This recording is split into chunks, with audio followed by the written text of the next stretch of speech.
Okay, this is a really fun one. Now, let me say, I have a great worship pastor, and anything I'm saying today is pretty much what he does. So that's kind of what I'm thinking about. But I've seen too many cases, and I've heard too many stories where the worship leader, worship pastor, and the senior pastor just do not connect relationally. They don't spend time together. They have a siloed ministry. And I don't think that's healthy. I don't think it's healthy for them. I don't think it's healthy for the congregation. So I would just start there relationally, be a team player, get involved in just activities and events with your pastors, your members. So I just want to see worship guys just being very relational. Some are, and that's good. Physically, I jokingly said I would like to see them become more manly. So I don't know if I need to press that very much, but I think some of that's changing, but just looking at years past, there have been some questions I've had about that. Spiritually, I would just say, it's important to me as a preacher that the worship pastor enjoy my preaching, or whoever's preaching.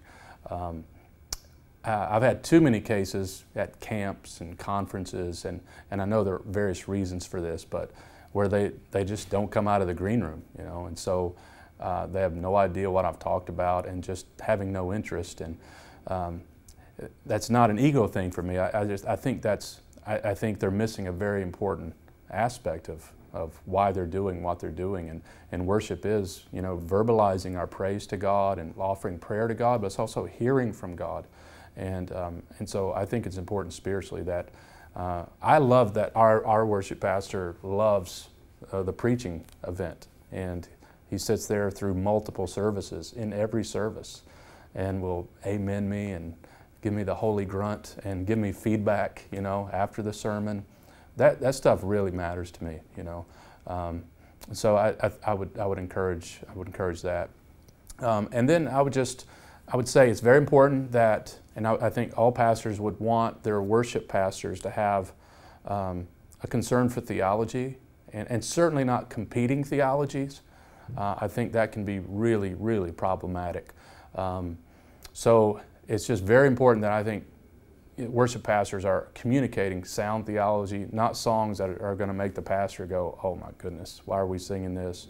So again, that goes back to that relational component. I just think it's good to have open communication.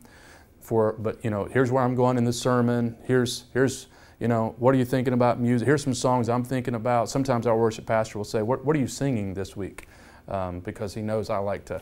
I think through songs a lot, and what is it that's coming to your mind? And so having that constant conversation that'll catch some moments where, you might need to not sing a particular song for whatever reason. So all of that, ministerially, there have been occasions I think where worship pastors have talked too much, which it's a hard criticism coming from the guy who preaches, that we talk too much, But I used to tell Donnie when we first started, think in paragraphs instead of pages when you're communicating on stage, because I do want him to communicate. He's a pastor, and he can teach, but to think in pithy, sound bites, and to prepare that, and don't do that off the cuff,